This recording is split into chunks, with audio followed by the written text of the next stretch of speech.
All right. Good afternoon, everyone. We're hopefully thankful and glad you're here to join me for today's important class regarding completing all the new forms that CAR just released this past month. There's a lot of new protocols that are in result of the NAR settlement with the Department of Justice. The class action lawsuit has really put a big change in our industry and how we practice real estate.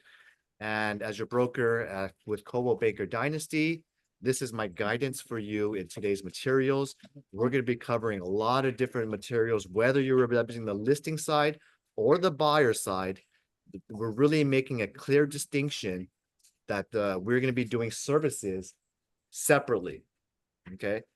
And so let's begin with what has happened, with what has been the result of the practice changes of the settlement.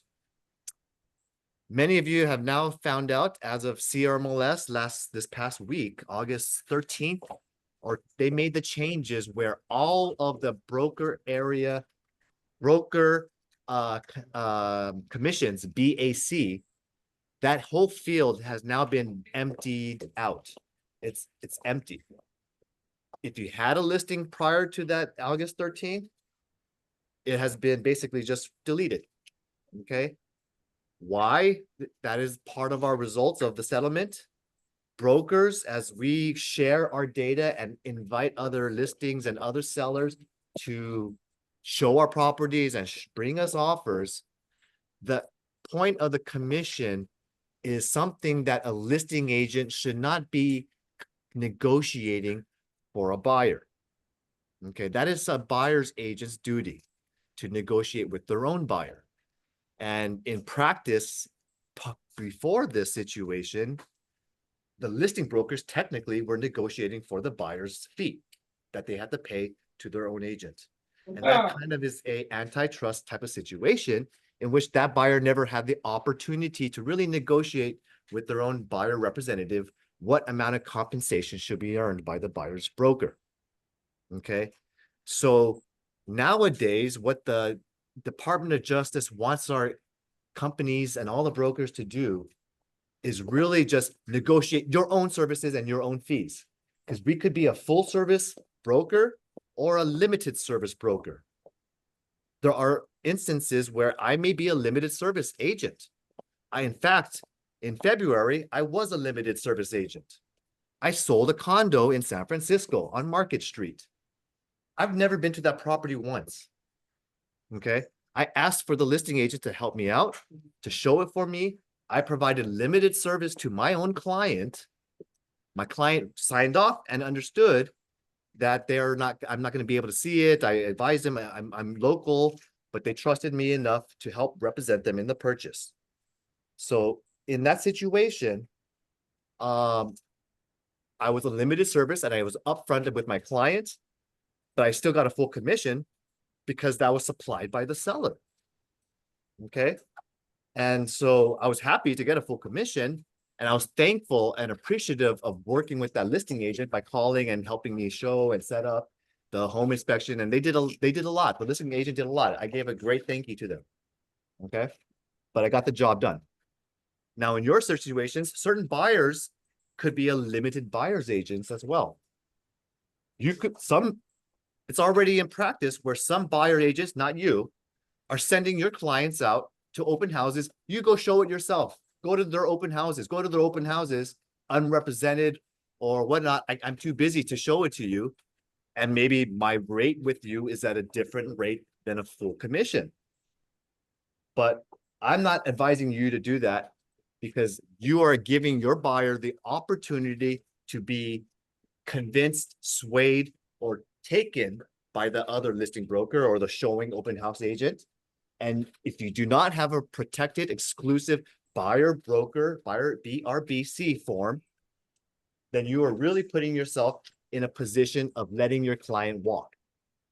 So I'm telling you, there are some agents that are discount brokers. This is not new.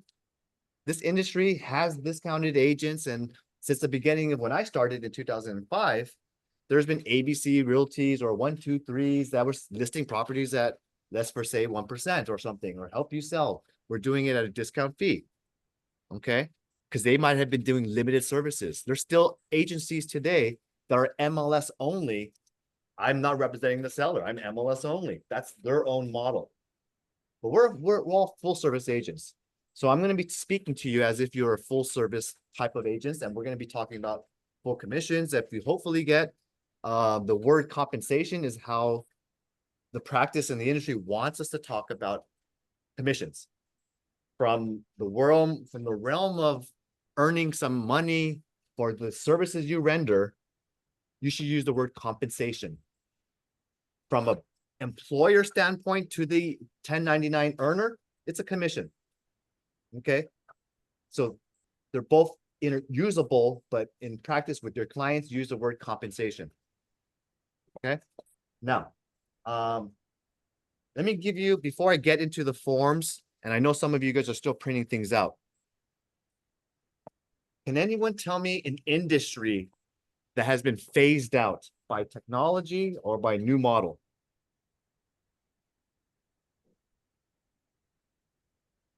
An industry or Can a you be company. a little more specific? Name me a company or an industry that has been being phased out. Printing company. Video Okay. stores, videotape stores. Blockbuster video rental. I was actually looking for that one. Thank you. So we have two big, large companies. Jerry mentioned a printing company. Why are they being phased out? Because the realm of digital technology today, marketing is actually more done online, emails, or on your screens as YouTube and commercial ads versus newspaper print ads or mail subscriptions or printed materials, postcards, and flooding your inbox.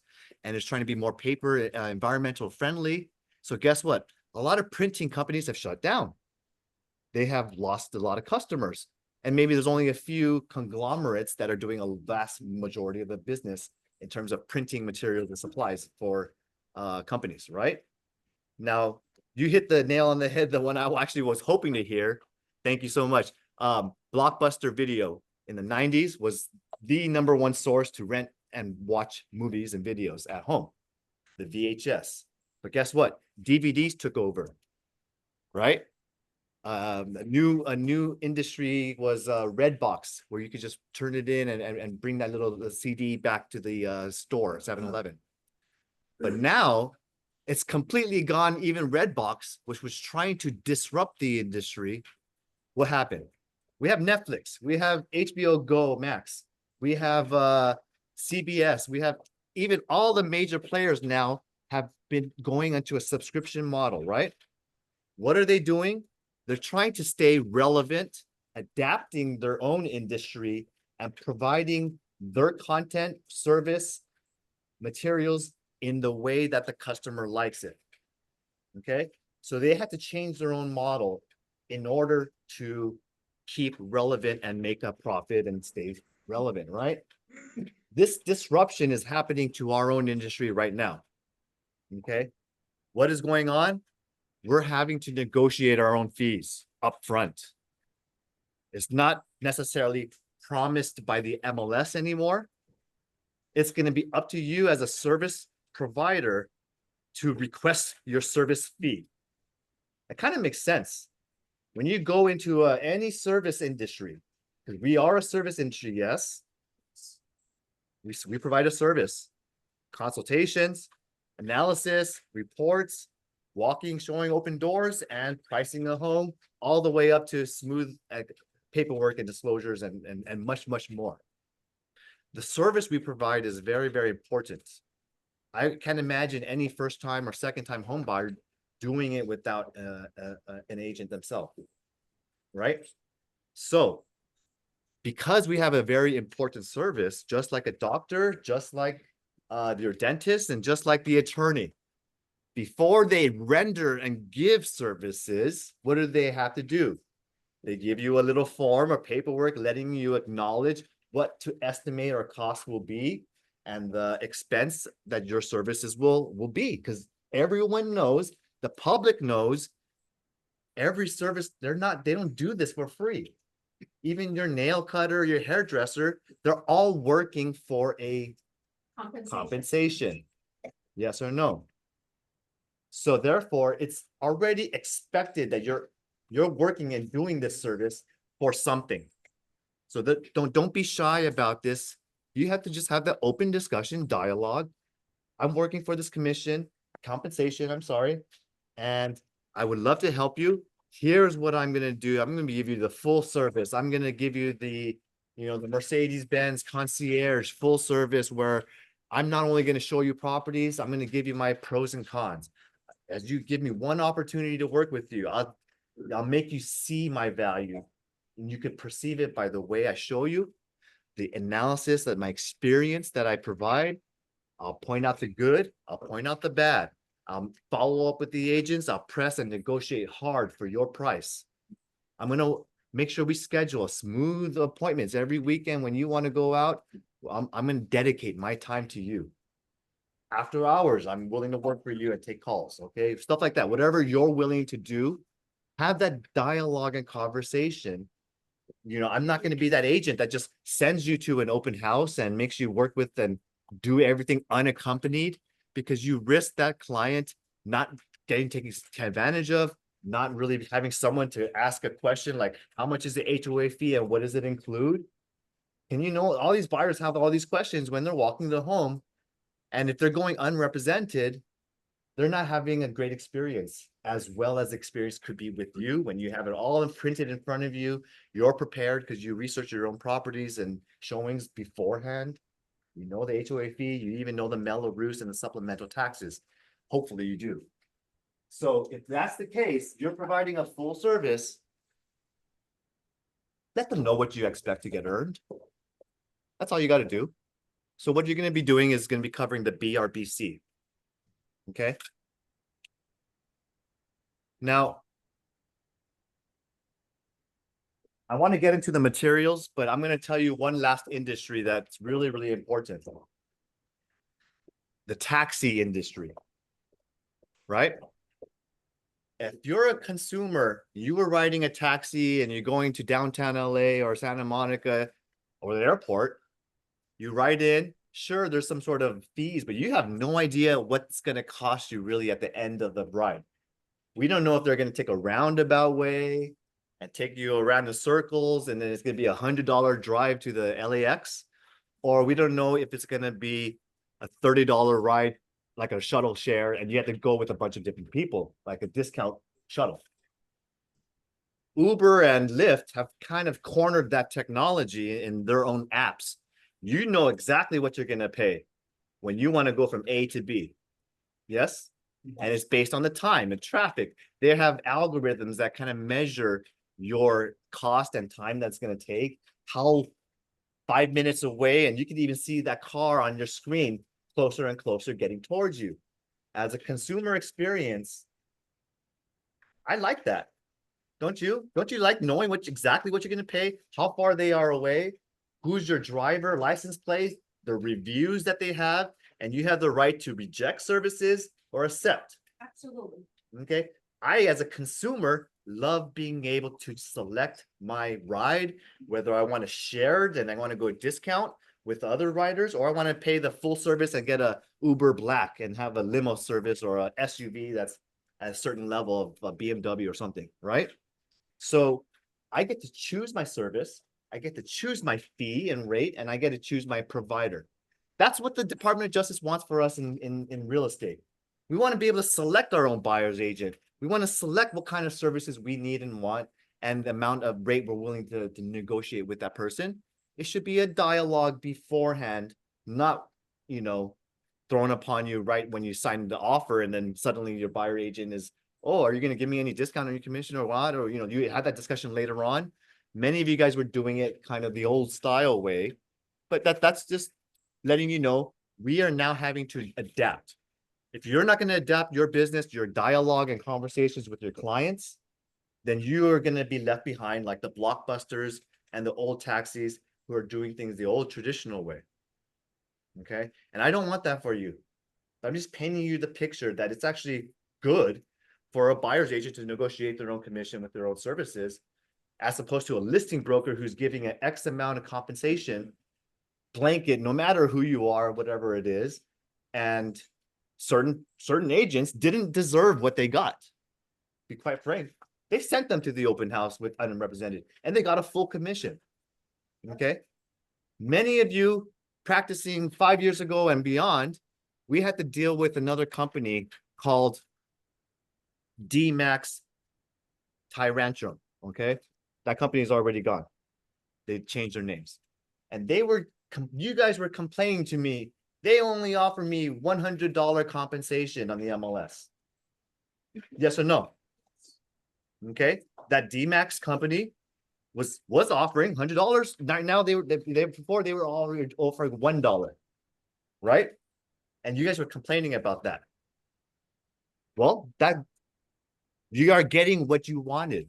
Now you get to set your own rate. You don't have to live up to what a listing broker is giving you or advertising out in the MLS. Okay, so this is allowing us to negotiate our own rate. Okay, does that make sense too? So there's pros and cons of working in this new normal. So now that we've kind of started with that, let's get into some of these contracts and forms. Thank you all for that little tirade. Yes, Jerry. In this new way we're going to deal with buyers, what is to stop a buyer from walking into your listing on open house and telling you that I'm going to let you represent me, but you're going to do it for 0.5% or 1%? Nothing allows the buyer legally is allowed to say, I would like you to represent me. I would like you to do it for this.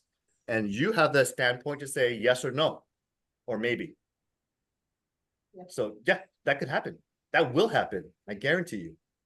Especially if you've got a compensation of 2.5. Okay. On the list side only. No, on the other side, you got a compensation already signed by the seller for 2.5. Then you have no way to dip into that. It goes to the buyer. If they negotiate to 1% with you. Okay. So Jerry asked a question for those on Zoom. I have a listing agreement with my seller, 2.5%. A buyer comes in unrepresented, ask me, I would love your home. I would like your representation at 1 or 1.5%. Can you do it for me, Jerry? Or can you do it for me, Kelvin? As a service provider, I am not required to give services to everyone. I have the choice, just like in the choice of consumer of Uber or taxis and whatnot. You can choose to A, accept, B, reject, C, negotiate. And you're probably going to negotiate your rate, most likely. Okay. Another question I have is, what is the penalty to a buyer who signs multiple contracts? They would be obligated to multiple brokers. Multiple commissions. Right? And yes, yeah. So that there is an area where the buyer must be sharp. They can preempt any past loyalty or agency. Maybe they've written an offer 2 weeks ago on another property with another agent. They didn't get it. They're upset. They fired that agent. It happens 2 weeks ago. You didn't present it by the deadline or whatever. Fine. Then that property comes back on the market. They come back to that buyer. If that buyer to you protects themselves, they should declare who they owe a loyalty to for what transaction, property, or name. And they can specify it on your BRBC. We should ask that question. Do you have any obligations to any other broker right now in the last 60 days? The BRBC is only valid for 90 days, guys, 3 months. So in the last 90 days, do you have any obligations to anyone else? If I'm going to leave it blank, but fill it in, please. If you do have any obligation to any other buyer broker or any offers you've written, please exclude them from me. So I'm just upfront and knowledge. There's a 90 days term. Yes. Yes. Okay. So that could happen too. Okay. 30 days from expiration, you providing up to 5 days a list of the properties that you prefer. Okay. So that was a good question. Did I answer it? Or was there more?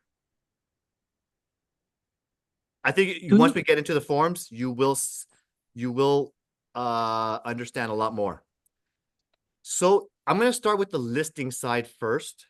And Uh, hope, question, yes, do you have a form saying that a buyer do not have any obligation with the other agent within 3 days? Do they have a paper to sign? that will be on the buy side, Kim. So if you want to look at that real quick,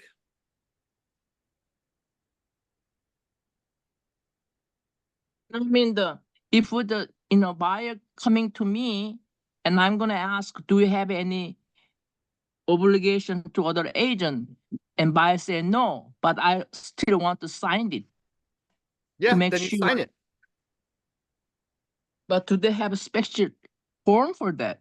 Yep. Yeah, they do. It's called the BRBC form. Oh, So okay. I'm not on that topic yet, but right here Okay. where I write D7, it's in your email.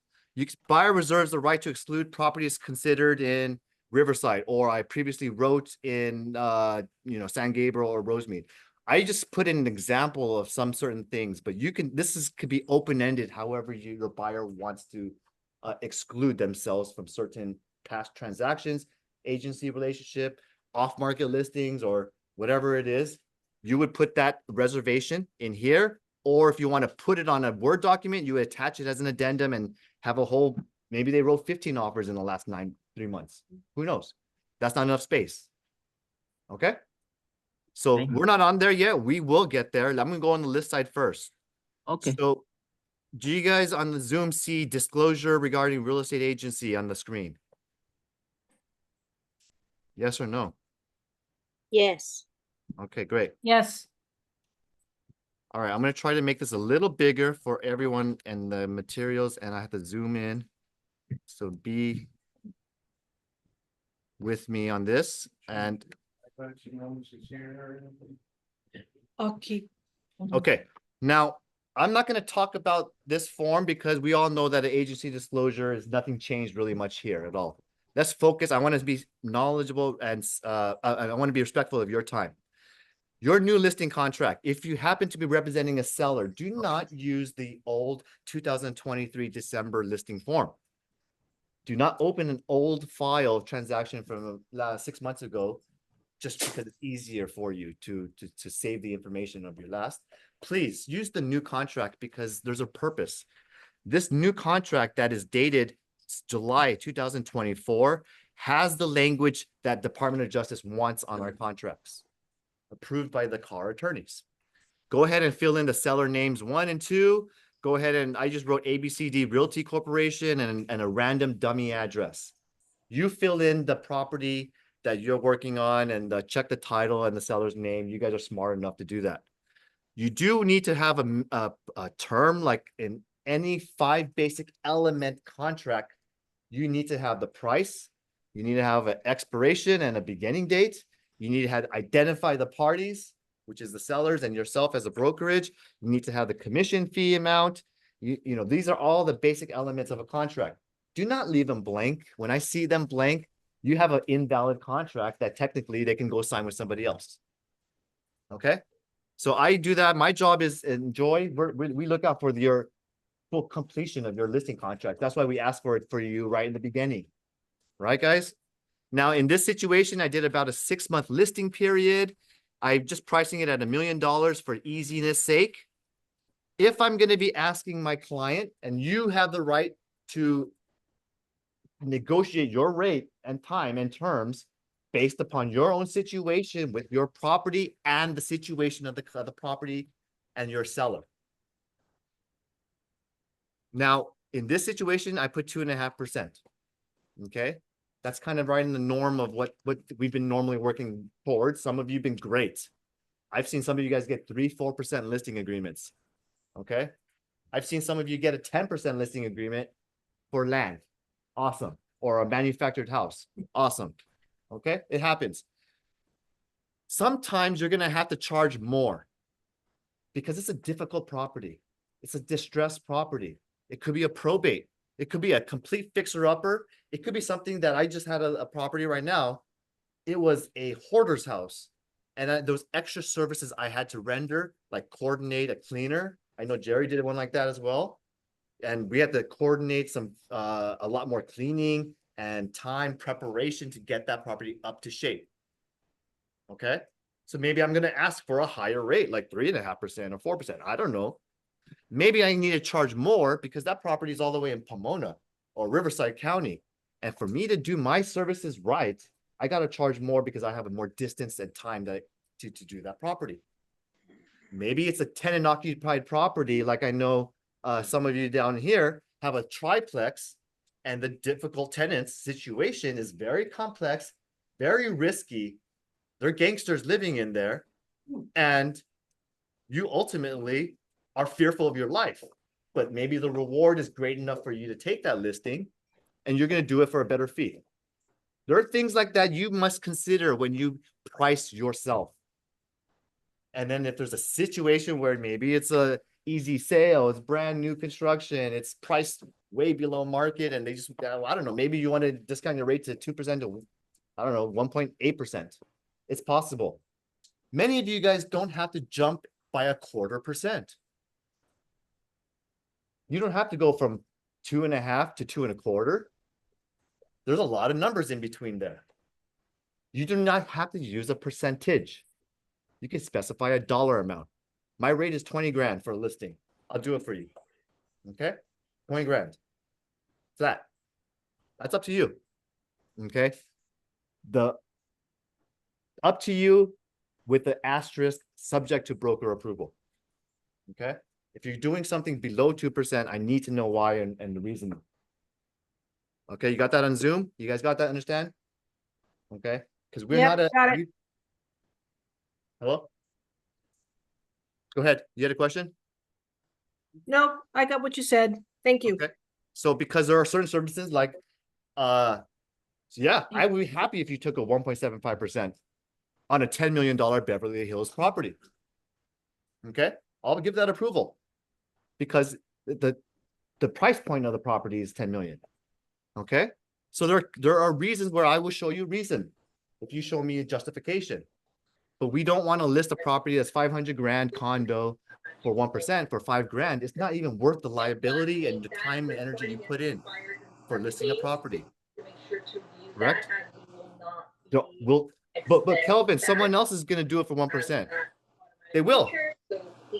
Okay. There's a place called Bluefin that will do things at a discount. They're a discount company. Okay. And they advertise in San Francisco. They'll do it for that rate. But that's not you. Okay. You get what you pay for. I don't know if you dealt with a Blue. Ed Zorn, our VP, and someone mute themselves. Wow.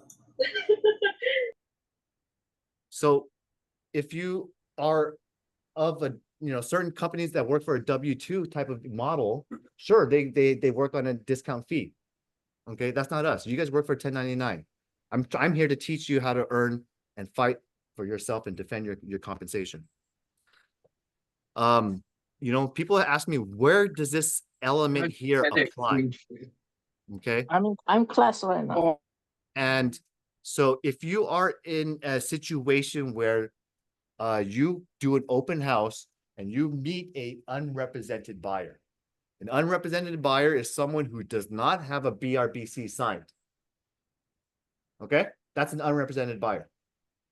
If this buyer asks for your representation, that does not mean this situation. This box that I'm showing you right now, 2% I put in there, that is not for that. That is for a buyer who says, I want to buy. I met you at the open house, but I don't need any agency representation. I'm a sophisticated investor. I would like to represent myself as a buyer non-agency agreement. Okay, can you help me write up the terms, price, contract, contingency periods, deposit, whatever it is, and you can still ask the seller to compensate you for those type of situations of an unrepresented buyer, not dual agency. Okay. The seller say no. Then I you, thought we couldn't even show the house if they didn't sign a contract.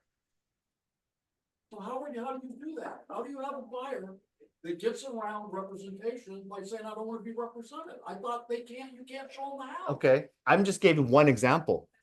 One example was a buyer just pops and shows up in your open house And for one reason or another, they walk through and they say, I like it. I want you to prepare the documentation.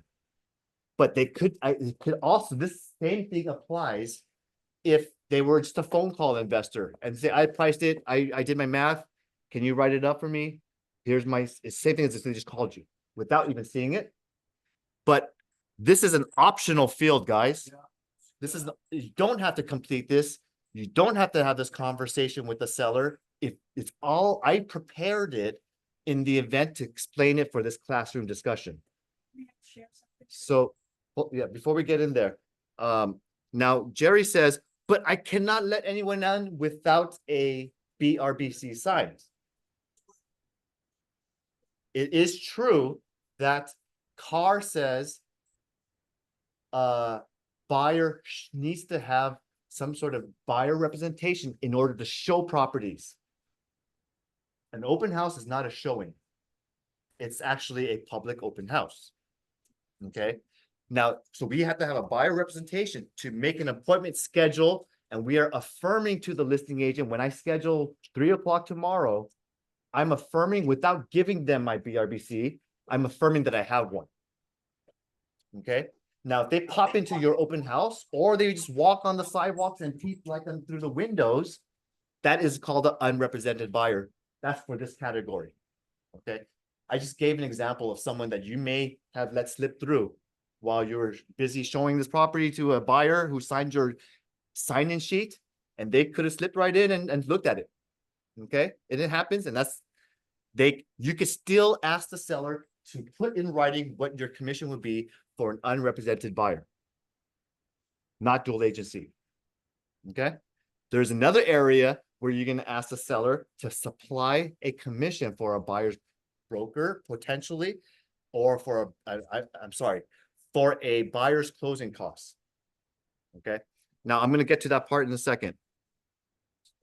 I put 60 days in here as a continuation period.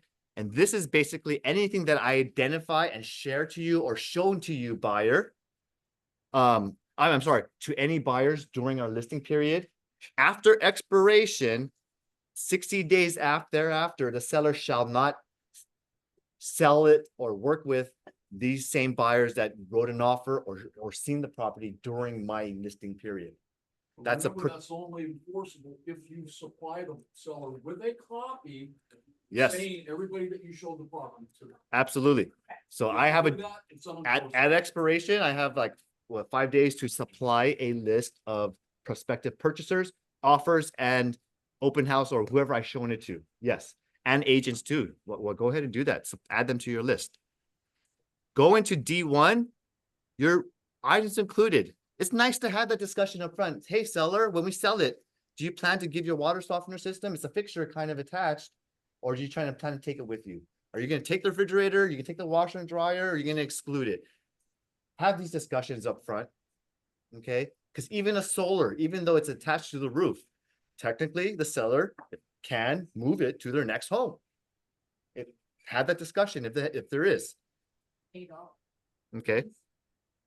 So especially a solar system in this situation I marked, get a copy of the documentation, the payoff, ask the seller to start logging in and getting in this estimated amount due, because a lot of times they don't like to assume it to the next buyer. Or maybe they do. It depends on the company. Okay. So we belong to CRMLS, and I'm filling it down below that. I kind of left most of it blank, unless you have HOA or you have a certain inspections that the seller has. Okay. Now, some companies don't like to present buyer letters because it allows the seller an opportunity to discriminate when they get to read it's a family or children or certain race or ethnicity or a last name or whatever type of employment or whatever promises that they make. Sometimes we don't want to put emotions into the transaction. So then by default, it says not presenting love letters. If you wish to, if your seller is a very curious person, or you have a very open relationship with your client, then if you want to, you can allow seller to instruct you to present these and forward them fully write over from your email to theirs. Up to you how you want to practice your presentation of your listings. Now, any questions for there? Yeah. Go ahead. Number one, so I can be dual agent, right? You could be a dual agent in Coldwell Banker Dynasty. Some brokers will not let you. Oh, really? And then another question is, As of today, California allows it. The day that Oh. California says you can't, then I'll have to change our rules too.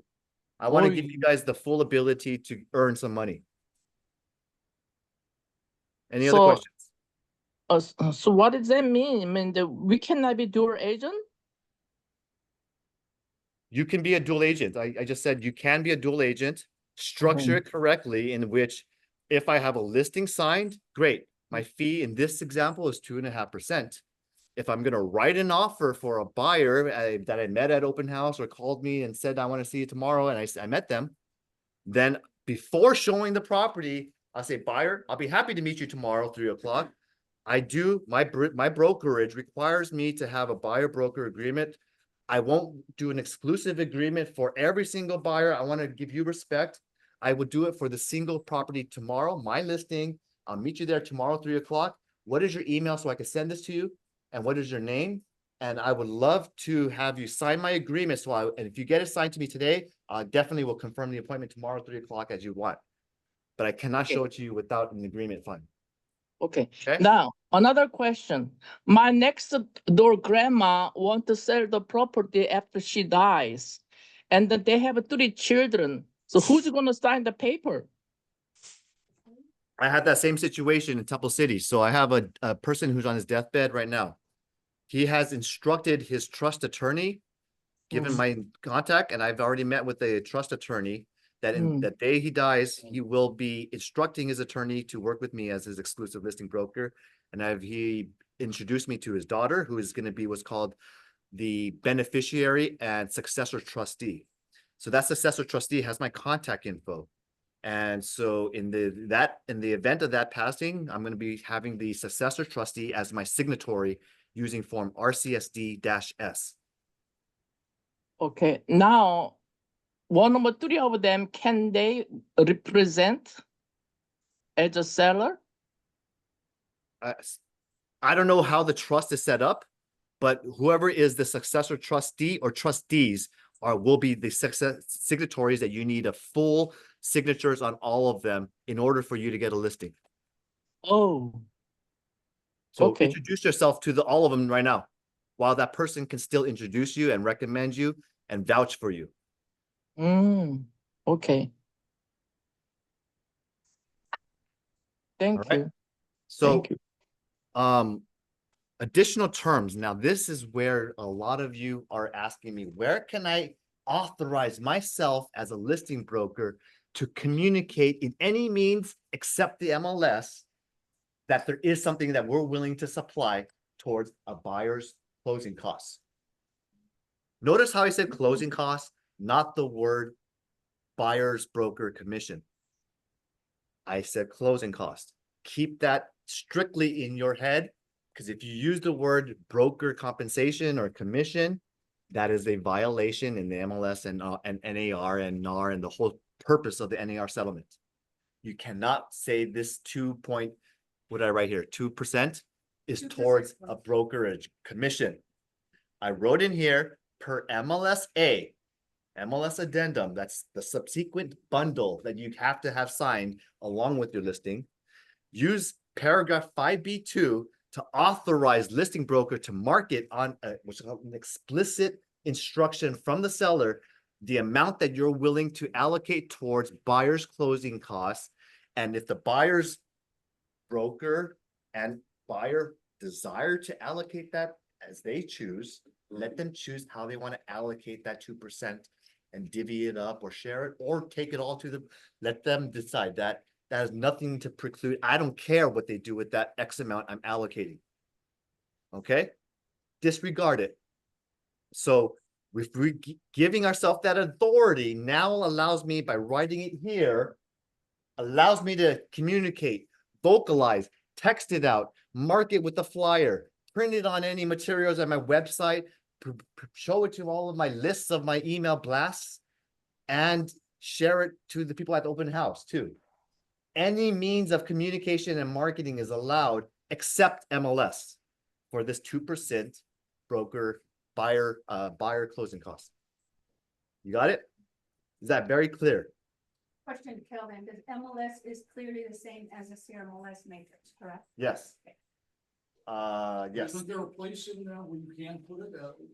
There is also a place in the MLS which is says seller willing to consider concessions in price.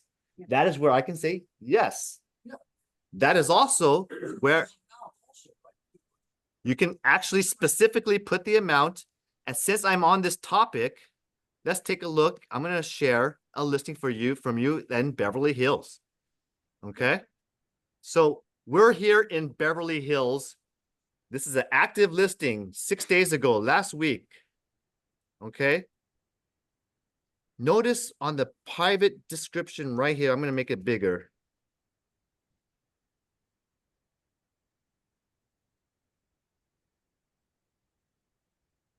I'm going to highlight exactly the area you need to read because Sylvia and we had a discussion on this the other day, a very heated topic, whether or not this specific example is allowed.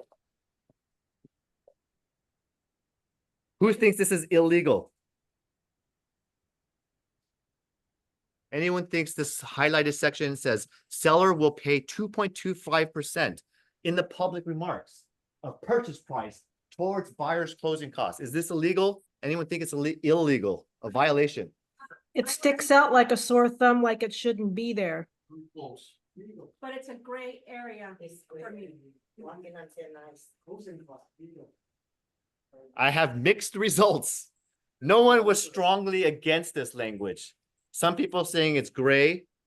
I'm gonna be here to tell you that Sylvia and I worked hard on this today and got multiple sources, and I have it in writing that the CRMLS says this is not a violation, but it's up to the buyer's agent, I mean, the listing agent and their broker if they want to put this type of language or not. The listing broker will take their own risks of whether or not, because this is basically kind of putting in stone what a seller incentive is, but you know, that irregardless of the price, irregardless of the offer terms.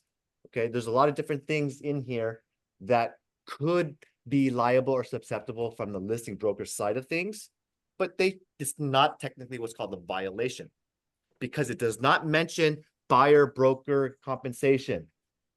If you want to allow an incentive to your buyer, the seller has given you explicit instruction, like I've shown you how to do it in your listing contract. This could be a strategy or tactic that you could technically put in the public or private remarks, and you won't receive a violation from the MLS. But does not mean you will get angry calls, or does not mean you get a lot of people asking you, what do you mean by this? Or the buyer's agents might say, can I use this towards my commission? I say, that's a discussion you need to, that needs to be, you have to talk to your buyer, because don't send me an SPBB. My seller is willing to supply this to your buyer. You and your buyer hash it out your own That way. still allows for the buyer to be able to negotiate. Yes. So therefore, I don't see why there's any problem with it. I mean, it's better than trying to stipulate a commission. You just go in and say, this is what we'll pay the buyer. Yeah. And So- the buyer can do what they want with the money. That's allowing them to have a dialogue with the number in their heads. Okay, that's what it does. However, I do want to mention, Calvin, and let everybody know here, do not make the mistake of putting compensation in there, because if in any way, shape, or form, you as an independent contractor make a mistake, the company's not liable, and the company is not going to pay the $2,500 that you are going to pay to CRMLS, regardless. There's no appeal. There's no discussion. There's no argument. You are going to pay those $2,500 out of your pocket. Just say it's for closing costs or whatever. So on the MLS, I gave Kelvin another example. On that example, it does not specify towards buyer's closing. There's another one that does not specify towards buyer closing costs. So because on there, on the MLS, there is a field that says concessions and there is an explanation field of what it's for. These agents are going the extra mile, putting it in a public property description. So if it's there, make sure, like Kelvin's saying, that everyone is clear crystal on the discussions that you're having with your client. Here's another new list, another listing on in Whittier, guys. And I want you to take note of this listing here, where in which they write a seller's concession of $15,000. They also wrote concessions, yes. Okay. If this was you, I would just ask you, a seller's concession of $15,000 is available towards buyer's closing costs. I would like you to put it like that if you're going to use this strategy. Don't just leave it open-ended at 15,000. Don't make it assumptions that it could be used towards a buyer's broker fee, specifically mentioned for buyer's closing costs. Okay? If you choose to utilize this strategy. The buyer's agent commission is part of the buyer's closing costs. Yeah. You are saying that because you have a contract, Yep. therefore it becomes part of the closing. So let's talk about a buyer's closing costs. Because let's just say I'm a buyer reading this. Ooh, cool. A seller's concession of $15,000 towards buyer's closing costs. I'm a buyer. I like $15,000. Awesome. Okay. Now, if I'm a buyer, here are my closing costs. I'm obviously gonna, well, besides what's the ordinary course of stuff like the appraisal and the home inspection and whatever inspections, right? My escrow closing cost will be escrow fee if it's shared, title fee if I have a lender and that's negotiated out. Any other ordinary things like messenger and wire and blah, blah. Then I have my financing. The last item may be a buyer broker commission if I signed an agreement with a broker, buyer's broker. That is an additional closing cost if that's my agreement. And if I'm writing this offer and I'm going to receive this $15,000 towards my closing costs, guess what, buyer broker agents? You're probably not going to be allowed to ask for a SPBB and for this concessions in price simultaneously. Can you try to write your offer that way? Absolutely. You can negotiate and try it out, but you're going to get countered or one of them is going to be removed. And so I'm just telling you that in the mind of the listing broker and the seller, that's what they're allocating for the concessions. And in the minds of the buyer broker, they're trying to double dip this amount. I Okay, thought that we were told we could not take more money than what is in your contract with the buyer. yeah, you can. So you couldn't take, So if my That buyer means- broker agreement in this example is $800,000 home. Yeah. They're giving about 1.9% right now. Okay. And my buyer broker agreement, imagine it's at 1.5%. that's Okay. it. So now there's an excess of monies. The buyer gets to Fine. choose however they want to use it because they're only indebted to their buyer broker, obligated to 1.5. Yeah. Okay. So then the buyer has a winning situation, a surplus for negotiating a low buyer broker agreement with their own buyer broker. Yeah. Now so this agent wouldn't be entitled to this 15,000. An agent doesn't have any entitlement. They should not assume a seller concession in price is to them. Correct. A buyer broker cannot assume the concession goes to them. Correct. Can they ask you? Sure, they can ask you and you can clearly explain your situation and your agreement with your seller. Makes sense.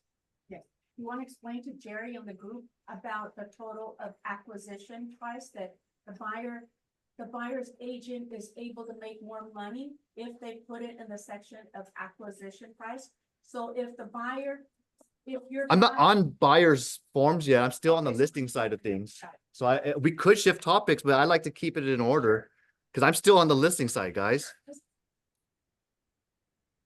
Let's all read the rules on CRMLS rule 7.15 real quick. So the private remarks field, seller would consider buyer incentives and or buyer's broker compensation with a reasonably accepted offer. Okay, this is not allowed because In this situation, when I asked the question, I bundled it together and they say, no, you cannot do this. The rule is the MLS will not allow you to have any amount or willingness of a listing broker to share a commission with a buyer broker at all whatsoever. I can't take a 5% and CBC it out 2.5 to another broker. Like even though we had this conversation in the past, they do not want me to communicate or vocalize or advertise.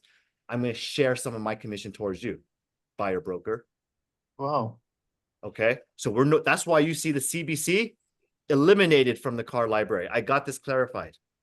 Okay, so I asked these questions and CRMLS responded back to me today, 2 hours ago.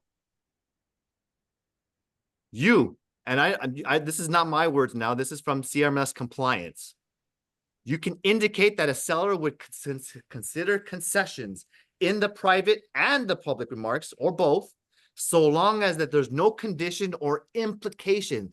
No public person can perceive or assume that these concessions are limited to and should be used for a buyer agent compensation. So don't allow any assumptions. Like I said, don't just say 50,000 seller incentives. Say it's what it's for. It's for the buyer's closing costs. Okay. This so it would be a violation if you added the words buyer broker compensation. Even if it's in the private remarks, the public doesn't see it. Because that was my thing. It's in private area. And they say no, public or private, you cannot say towards buyer broker compensation. So CRMLS says seller will pay 2.25 of a purchase price towards buyer close is not a violation, and CRMLS put it in bold. It's from Maggie at compliance. So if you want, you could read this link. I'm letting you know that I got this affirmed yesterday's topic that we had here today. Okay. And I even gave them the attachment of the MLS number. So I highlighted it for them. And Sylvia and I, we tackled this so I can be sharp today to get a clear answer to you guys. Okay. So that answers this question. Any questions right now? It is okay if you're specifying a seller incentive towards buyer's closing costs, period. Okay? Don't put commission anywhere. Don't put any compensation. So in the conception period, also we can. You can put it in the public or private. Consider concession and it didn't say to buyers or what. That one didn't in Whittier.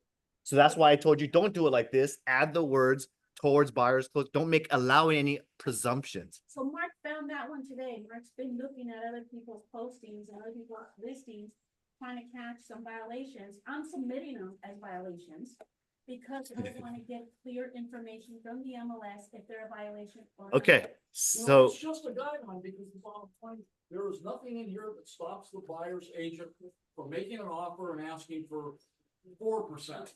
they can. They can ask for whatever. They just did on one of Sylvia's listings. It doesn't, Okay. it doesn't keep them for asking for more. It kind of sets a bottom line. It doesn't set a top line. All right. So if you have any other advisories or instructions or agreements, you can always add an addendum. Okay. Or you make an agreement on who pays home staging or a detailed cleaning or prior to a listing on whatever you want to write in there. I'm just giving some examples.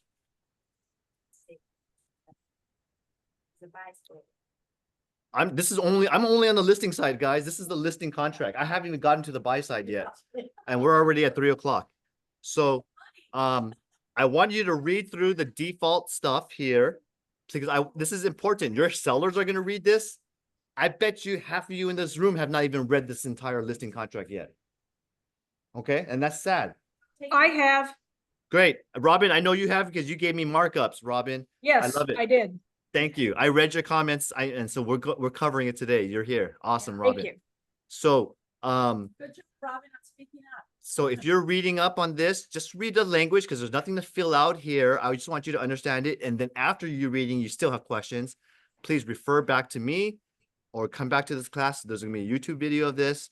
And there's nothing else for you to complete except for the seller's signatories, whether it's an entity or individuals. You fill it out here. Okay. So if I make, while you're doing that, Kelvin, I just want to share for the brand new agents like Robin, I'm meeting with them once a week. I'm giving them homework. And I say, read it, take notes, come back, and let's meet again. So I had her share with Kelvin her markups, because I wanted Kelvin to be proud of a brand new, you know, she's not brand new, but newer with our office, that she's reviewing it and has questions. So Kelvin agreed to go ahead and share it. That doesn't mean none of you can't do that. Doesn't matter if you're brand new or not brand new from the office. Make an appointment with me. Let's go over it together and let's mark it up and let's understand it until you understand it. Okay? Now, bundled with the listing contract is the MLSA, MLS addendum. This is the area that talks about the benefits of an MLS, about the potential of negotiability of the buyer broker, asking for compensation, clear cooperation policy, which is from NAR, coming soon.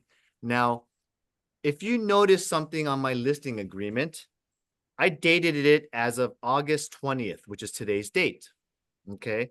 In this scenario today, imagine I signed and consulted my seller right now with you guys as my sellers. But seller, I want the listing beginning date today. Its period begins today, but I'm not ready yet. Obviously, we need to clean it. We need to get it ready. I need to stage and put some tabletop stuff and get a detailed cleaning and my high photographer to come out. I want to put it on the market right at the beginning of September 2nd. By putting this exact instruction of September 2nd here, I have a clear on-market date specified here. That's called my on-market date. If you anticipate needing more time, then use the SCLM form. Up to 21 days could be used for coming soon. If you plan to do longer than 21 days, you could register your listing with the MLS as an option. Or I can specify the exact date. I could sign today, planning to put it on the market November 1st if I wanted to. 3 months from now, whatever, that's fine. Okay, do it. But have that signed and agreed upon and discussed in advance.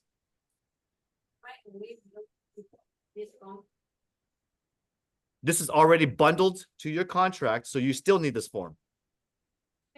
You don't have to fill out this area with 9. You don't have to put 9 September 2nd. You can just put, but if you're gonna put it on the same day, then go ahead. But if you're gonna put it in tomorrow's date, you sign it today, you're ready to go, but you're gonna go tomorrow's date, then put tomorrow's date in this field. 9/21. 8/21, I'm sorry. So you need to register. You should register your listing because you might be putting a sign up within that 2 months, and I don't want you to get a violation from people who are saying, hey, there's a sign up there, but I don't see it on the MLS. But you're supposed to register your listing In 48 hours. within 48 hours from the last signature of your or the beginning date of your contract, whichever is later. On that topic, I do want to state that some of you that already have sold properties, you're leaving your signs up. I get it. You want to get leads, but you can be reported on a violation for that. Do not leave your signs up after you've sold a property. Now, we talked about concessions, but I want you to just clearly understand that when you're talking with the seller, I remember I mentioned 5B2.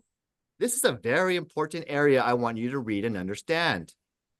If you notice it, a concession goes towards buyer's expenses from the transaction. It may include, but not limited to, cost of escrow, title, lender fees, repairs, inspections, and buyer broker compensation. All of that is in the one category of seller concessions and closing costs of a buyer. Got it? Now it's clearly defined. It does not say anything like technically. So my question to you is, can a seller concession be used towards a transaction coordinator fee? If it's disclosed up front and it's negotiated and agreed by all parties. Okay. So if it's disclosed up front, I'll say if you define it in your buyer broker agreement, then yes. But if it's not defined in there, I wouldn't say that that's not defined in this. So therefore it's not a closing cost to the buyer. But if you want to add your TC fees, define it inside your BRBC form that they will have a $400, $500, $700, $1,000 TC fee. I have a Okay. question. Yes. What if an agent is claiming they're using a TC, but they do not have a TC? Shouldn't they be disclosing that they are their own TC? I would just say, don't even charge it. Incorporate it into your BRBC. Okay, because typically a TC would be a service being rendered or provided. But if you're providing that service, then you should just describe it as your service as a part of your full or limited services. Okay, so no, I would not like that. I have two questions. Yes, Kim. What is mean concession in real estate term? Sorry, say again. What is mean concession real estate term? It is concessions. The second bullet point, that's what it is. Concessions are payments that a seller is willing to contribute towards a buyer's expenses and closing costs. Mm. Okay, that's the definition.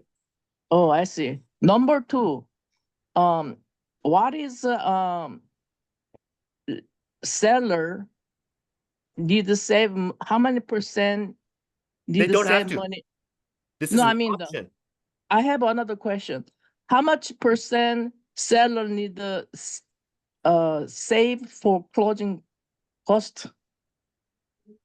How much should a seller save for their closing costs? Yeah, how much? Well, they should save zero if they have equity. And if they're underwater or doing a short sale, they should save the amount that they're delinquent plus the closing costs. So you can always do a net sheet with any escrow officer, take the loan amount, subtract it to the market value that you priced out, and that's how much they have to save. Usually they have a randomly like 2% closing costs or something No, I like don't that. like the rule of thumb. I give a precise amount. I price a Okay. property. Here's the estimated value. Assuming this is the sales price, let's work on a seller's net sheet. Escrow, can you give it to me? Seller, what's your loan amount due? Okay, great. Then I'll give you a nice estimated net sheet. No need to say 1.5% of the closing. No, don't do that. Because Okay. a new normal now is happening in which costs and fees are varying, okay? From escrow and title and services. So I don't like to just give a rule of thumb because your general rule of thumb probably is less accurate than an actual estimated net sheet. And I'm putting you guys to a better standard in being more precise and in your consultations than a general 1.3% or whatever it is. So I saw time to time a seller pays buyer escrow fee, but non-recurring costs. Non-recurring costs. Yeah. Non-recurring costs are one-time costs, such as, escrow fees or the buyer broker compensation, title fees. Yeah, those are non-recurring closing costs. I see. Recurring closing costs, your taxes, your monthly HOA, your insurance, your impound account with your lender. Those are recurring. All right. Yeah. All right. We're learning definitions too, guys. Now, other than that, go ahead and fill out the MLSA just like this, and you're good. Seller's advisory kind of is untouched. So I'm not going to talk about the seller's advisory. This is still part of the bundle of your listing contract. The only thing I love for you guys to add in your seller's advisory is some language like this. It's in your emails now too. Strongly advised to secure your valuables, remove anything of value, or reminded to keep insurance policy in place because a lot of people are walking through and there has been trip and falls in our properties and listings. So please provide a lease contract if you have a lease. So I know how much do we have to deal with in a payoff. Okay, so I can negotiate. Stuff like that. Okay, anything pertinent to your transaction, let's advise them in this other area. Don't worry if you have more language or more paragraphs, then just add it to an addendum. Okay, add it on another piece of paper and you have a laundry list of stuff you want to advise. Awesome, do so. Rules, okay, great. Anything else? Any questions on the seller side? Because we're done with the seller side. All right.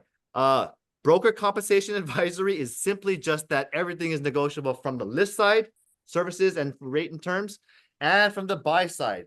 This defines the unrepresented buyer. Okay, for Jerry, if you had that question about unrepresented buyers, Anytime you come to a situation where the buyer says, I'm, self-representing, I'm experienced, sophisticated developer, I'm buying it for land value, I'm gonna tear this whole thing down. I don't need an agent, I'm confident. I'll buy it for this, here's my terms, price, write it up. Great. Then you can do that. You can still ask your seller for compensation for writing it up. You could still prepare the documents and earn the fee. And you should add buyer non-agency form, BNA, to your transaction for compliance with my company. BNA, buyer non-agency form. Okay? That's all I need to talk about with here. Brokers may represent both a buyer and a seller. There is dual agency allowed in California. Okay, great. I've had situations where I had this a listing and I had to write for three separate buyers for myself and writing it to myself. It's happened on a hot listing. So that's why the PRBS form is so important. Jerry. Mr. Buyer that doesn't want you to represent him, because he can represent himself. But what if he still, after the compensation or the concession, he wants that 2 3/4% or whatever for the contract? Now, how do you do that and still get paid? Great question. Now, a sophisticated investor developer. Yep, that's my Okay. concern. So that seller concession, when you advertise something in the concessions field, even if it's in the MLS and you specify an exact amount, it is not obligated by the seller until affirmed in writing. So that's the first point. Even though it's promised 15,000, but this sophisticated buyer wants to write an offer, let's just say 50,000 under market. You can take it away. Okay, then the seller can take that away because the seller is not obligated to that amount. It's going to be reviewed case by case with each offer. But if you want to, so your offer has 2 areas in the purchase contract. And I want to, since we're on that field part right now, let's talk about it because we're done with the seller side. Okay. So let's go to the RPA real quick. And I want you to go into page 3 of the RPA is where Jerry is asking that the advertised on the public remarks of 15,000 concession. So if you notice on the RPA, there's 2 parts in here. This field here is where the buyer agent writes it up with the SPBB seller payment to buyer's broker asking for, let's say, 2%, for example. Okay. Okay. This is, Seller and piece of pay obligation, right? That one? that's, yeah, G3. G3. Okay. This is where a buyer and a buyer agent is asking seller's payment of the fee of whatever amount, 2%, let's just say. Okay. Now, this unrepresented buyer would not be filling this out. And if the unrepresented buyer is going to ask for an incentive, that would have to be spelled out right here on G1, right above that area. So if it's not completed in this section of a seller concession, then you add it in here in your offer right there. So whenever you see an offer that says seller is willing to supply a seller concession of $15,000 or 2.25%, you put that amount here. If you put it here under G1, that is going to be a line item on the buyer's closing costs, where the buyer is going to pay whatever's on their BRBC, subtract whatever being supplied in this G1 area that has been agreed upon. Note the G1 area, you do not have to follow exactly what the MLS says. You could, for example, $1 million property is giving 2% towards buyer's concessions. But let's just say my buyer cannot have any concessions or pay for any things because they're a military, a VA, or a FHA buyer. In that type of situation, the lender, it may impact the ratios, or even though it offsets on paper, we don't know how the lender's going to like it because everything's kind of currently changing right now. So be mindful that a veteran technically shouldn't be paying closing costs.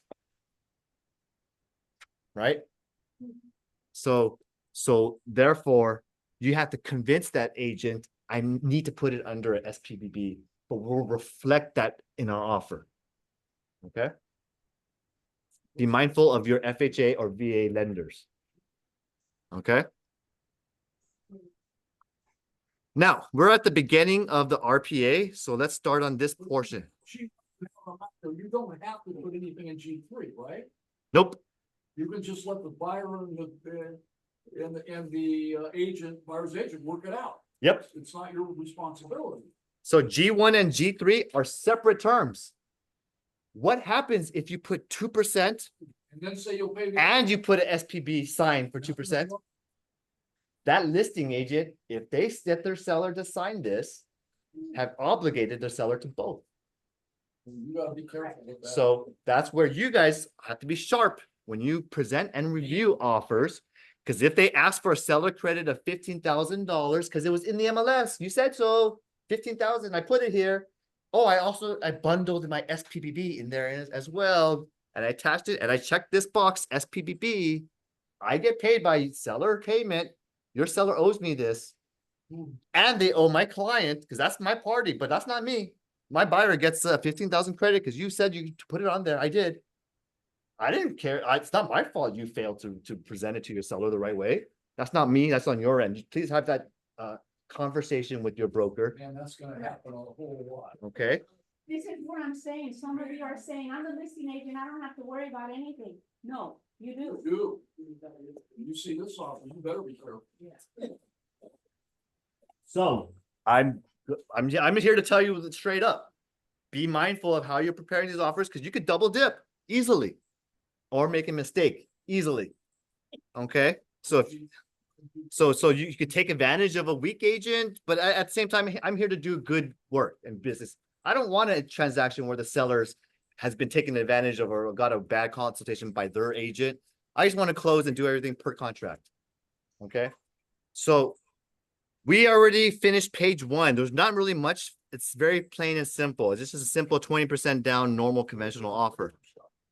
But when we get down to here, I'm just letting you know what are some areas to make yourself a little bit shine a little bit more. Yes, you can reduce your appraisal days. We can get stuff in appraisal in 7-10 days. You can reasonably get your thing appraisal value back in time. You could reduce your loan period down to 10 or 14 days. If your client gets desk underwrite approval, it's fully underwritten, DU approved. That means they submitted full docs, tax return statements, W-2s, paperwork, bank, all their equity and stocks and mutual funds to their lender. Yeah, get them DU approved. If you want your client to have a leg up versus all the normal people putting 17 default days. Do you want to be ahead of the curve? I would. I'd like to stand out with a DU approval. That means that the person is well qualified. They only have to do the appraisal and qualify the property. Nothing the lender has to do is underwrite anything against the character of the person. Only the property itself has to be appraised. So yeah, I love if you get your buyers DU approved. That could be a reason how you get buyers to sign your things, because you know the strategy of how to make your buyers shine and get acceptance and not get rejected like 8 out of 10 buyers, 9 out of 10 buyers. Okay. Now, if you want to reduce your inspection period, if you're post 1990s, sure, you could probably write the property with the 10-day inspection period. You have water conserving plumbing devices, you probably have copper plumbing, and you probably have maybe an original roof, maybe, but you don't have that much difficult problems. If you're 1950s or 1960s and older, you might have asbestos, you might have a weak foundation, you might have crippled walls, and you might have asbestos in your ceiling or lead-based paint. So then you might want to have a longer period of time. That's why it's dependent upon the property and how quick your client can actually work and schedule things out. So that's case by case, but I like to write my properties around 10, 12 days. That's sufficient time for me to do due diligence, because I already know they're going to give me seller disclosures a little late or HOA disclosures a little bit later anyways. So because they're going to give me something late, like a week later is an HOA doc, 7 to 10 days after you open escrow, I already know I have an extra 5 days to review any late delivery documentation. If I really need to cancel, I get an additional 5 days based on the HOA report that's late. Because I already know my strategy if I, as an out. Hopefully you guys can use this to your advantage because you guys are here listening and attentive. So, title reports, usually you're not going to have any issue with title, only certain specific issues on easements, encroachments. Maybe the seller issue has issues with the divorce or whatever, blah, blah, blah. But, so those are areas that you could reduce your time. I still keep my insurance 17 days because there is a small chance you might have to go to the California Fair Plan. And that does take a 2-week process. So I don't reduce my insurance investigation period. I need the full time. Okay. In this year, I'm going to say this. Next year, maybe some State Farm comes back, then maybe I can reduce this again. We don't know. I would say the one thing that you don't do is don't have your buyer sign something that says that those periods will be Passively removed. passively removed. Yeah. Do Okay. not do that. That's Ab- so sad. Thank you. Yeah. I never want to passively remove because sellers, listing agents, I'm sorry, will counter that. Does everyone Okay. have capacity? Passively removed means it does not need to be removed in writing. You won't see that in residential 1 to 4 sales, but you will see that language in commercial transactions. And in the event that you say, but Kelvin, there is an agent that countered me this, I'm going to tell you that passively removed and contingencies in writing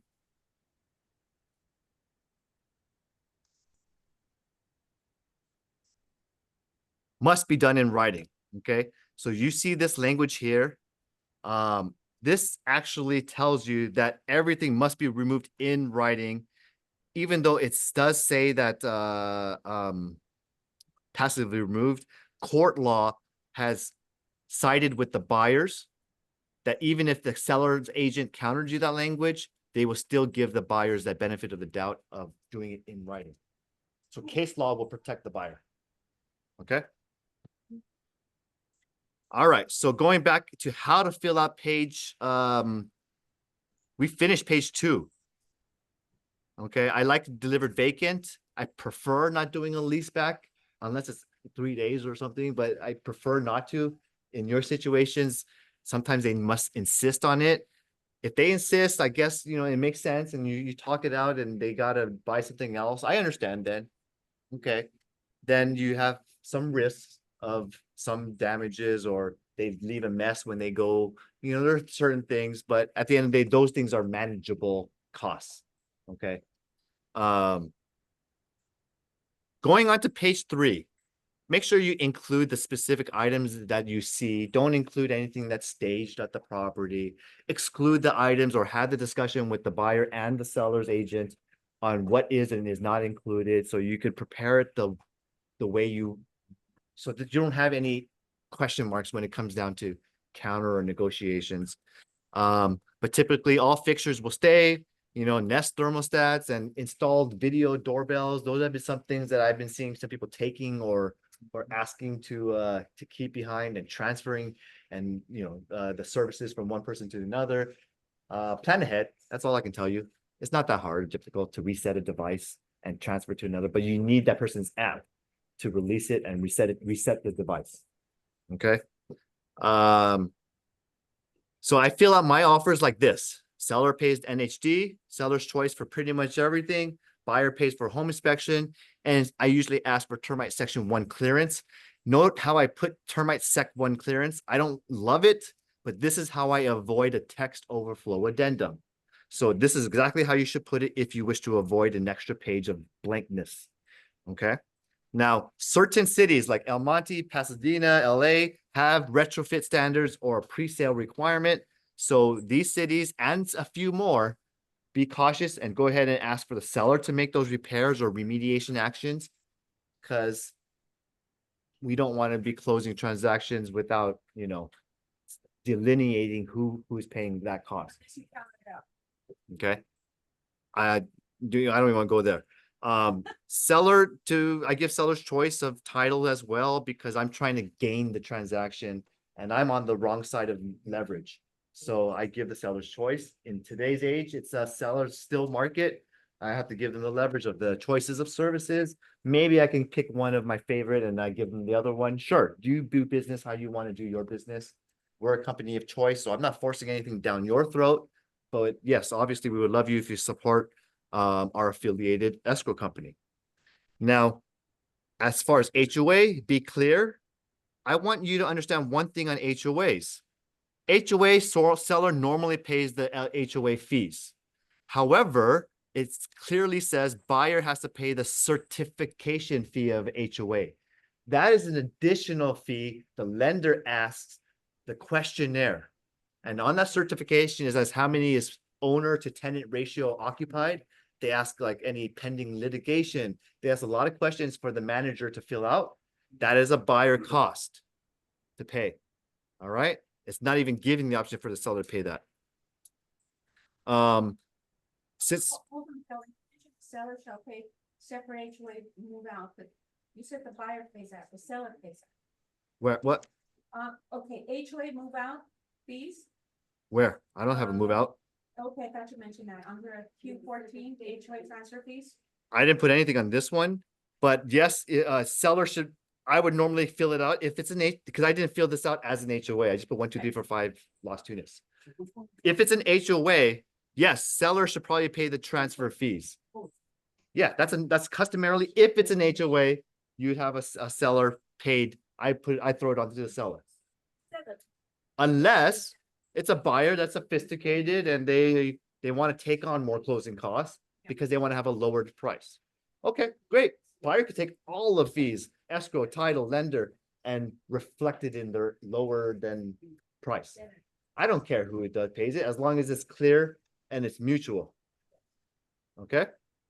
Now we're going on to home warranty. We love that you get home warranty because it does reduce risks and improves the what's called the rate reduction of your deductible in the event of liability.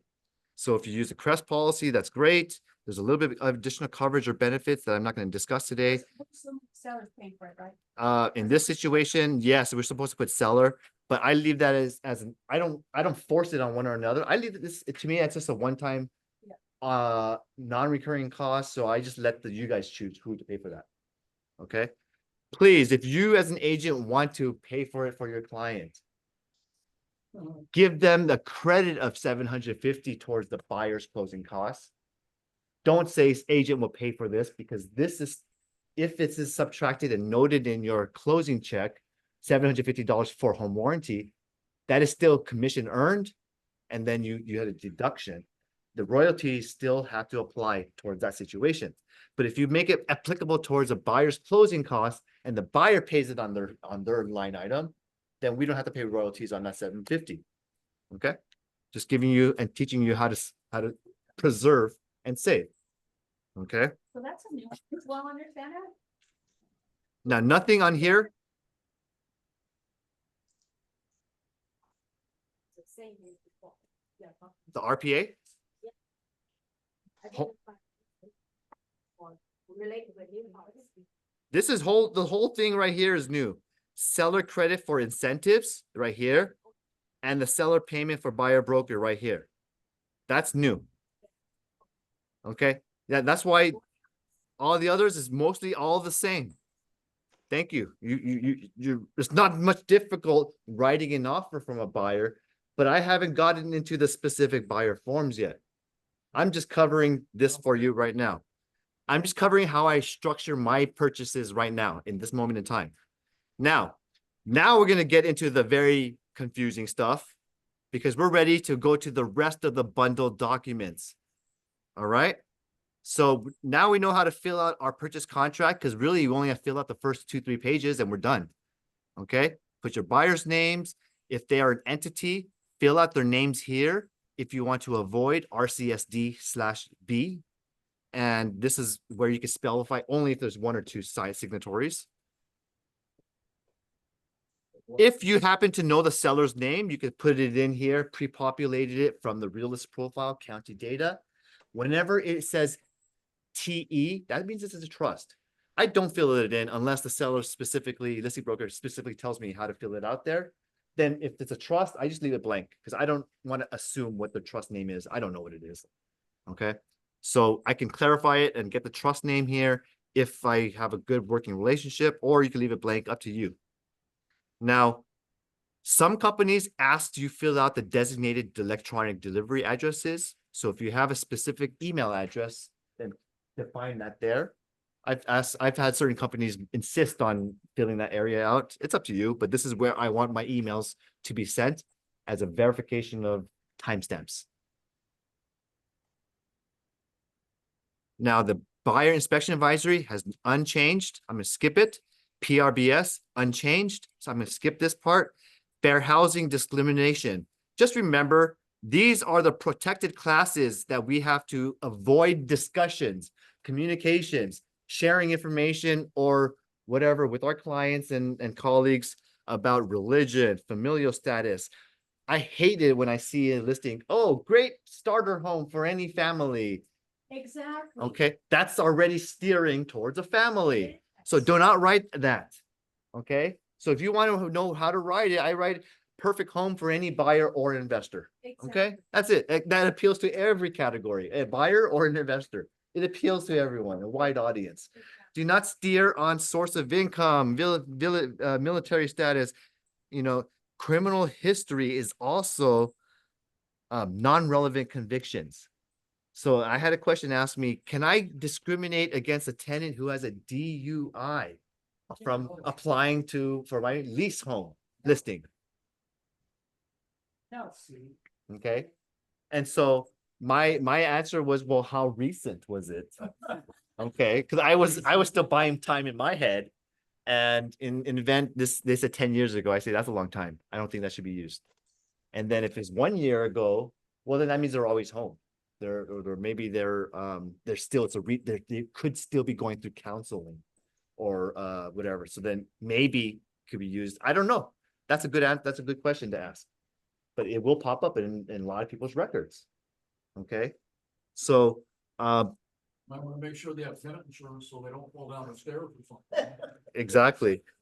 And then if they do, you're not use any disability like handicap status or blind or veteran, all that stuff. Please just don't use any protected classes as any reasons for denial or acceptance.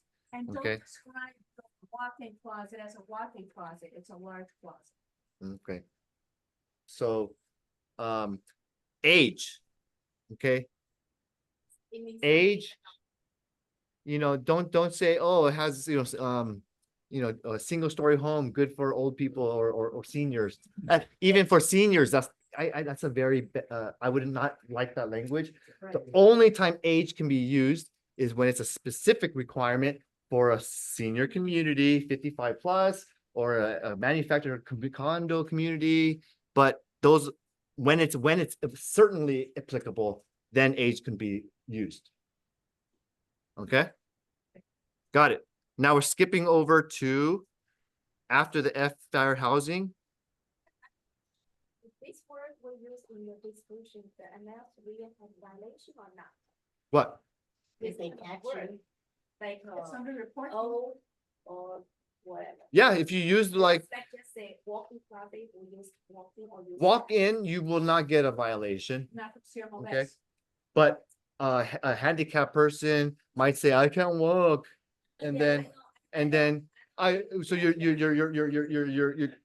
by I don't chance think we you're gonna- vote, then we have violation or not? you won't get a violation.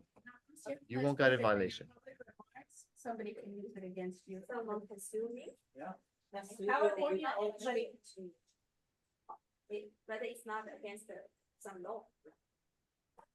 It's not against the law. Okay. Now, I would not like you to say walking distance from Mathnasium or the walking distance to Ralph's. Don't say that. Or Just say close proximity or 1 block away from. Use that word in your description. 1 mile from Costco. Then versus saying walking distance to the parks. That I would avoid. Okay. And that's only because we're an ultra sensitive California democratic society. Okay. To me, we all get the picture if you just say 5 minutes drive from there. And then people are gonna say, well, if I write the word drive, then I don't drive too. You're gonna offend somebody, everything you write. Anything you do. Okay, so all I'm telling you is try to offend the least amount of people. By doing so, I could just say 0.5 miles away from Ralph's. No one can get offended by that. Oh, but then which route did you take then? And they, okay, then it's anyway, that's another story. But Um, it's an ultra sensitive world now. In 2006, when we were with Coldwell Banker Preview, there was a huge lawsuit because an agent put in their family within walking distance. So someone that didn't have a family got their offer accepted. So it was multiple huge lawsuit. So that was in 2006, guys. And that's okay. that's the. So I know I still want to stay on point because this is a long class and you've been all attentive. So I appreciate that. Yeah. This is the new form SPBB. This is replacing your CBC and it's no longer a cooperation where the listing broker owes us whatever they advertise in the MLS. They don't advertise anything in MLS nowadays. So there's no CBC at all whatsoever. Don't pull out your old I saved one. I have a blank one. Don't use it. Okay. Use an SPBB where the seller will make a payment or concession for a buyer's broker compensation. And that's where you get to allow whatever you're requesting, 2.5%, 3%, 10%. I don't care what you write in here, but I do care if it's too low. I don't want to do business for free. Okay. So go ahead and reflect your compensation. Now, one question says, my buyer broker agreement is 2.5%, Kelvin. Do I have to match exactly what's on there to put it on this specific offer? You do not. So let's just say I know there's 40 offers on this property and I need to make my offer stand out net wise a little bit better. I can still request, let's say 1% from the seller as an SPPB and then elect so that the seller still looks at the net sheet of their offer that we're not asking as much and I can still get the rest from my buyer and or negotiate or modify my current agreement with my BRBC with my buyer to reflect a middle ground. Like we're looking at 2.5. I'm going to ask for 1. I'm going to work for 1.75 in the middle just because for this specific property, there's too many offers. We need to make you more competitive. I'm going to help and just ask for 1% from the seller here. Is this separate from your buyer concession for closing costs?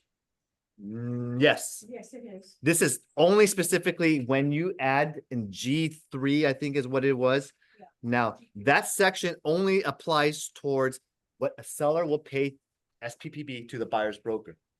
So if I'm going to write my RPA, then this is attached when I check that box automatically, and I have to specify what amount I want the If it's seller. on G3 or whatever it is assigned. G3, Otherwise, if it's just closing costs, you don't even use this form.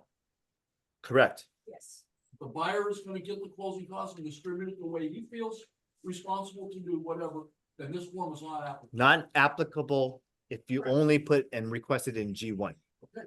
Because if you use G1 and it's $15,000, Jerry, okay, guess what? I'm going to go to the escrow and supply and share my escrow BRBC directly to them that this is my buyer's closing cost to add. Okay, and obviously we're having a conversation already with my buyer that I'm not requesting anything from the seller, but they're going to give you a 15,000 concession credit.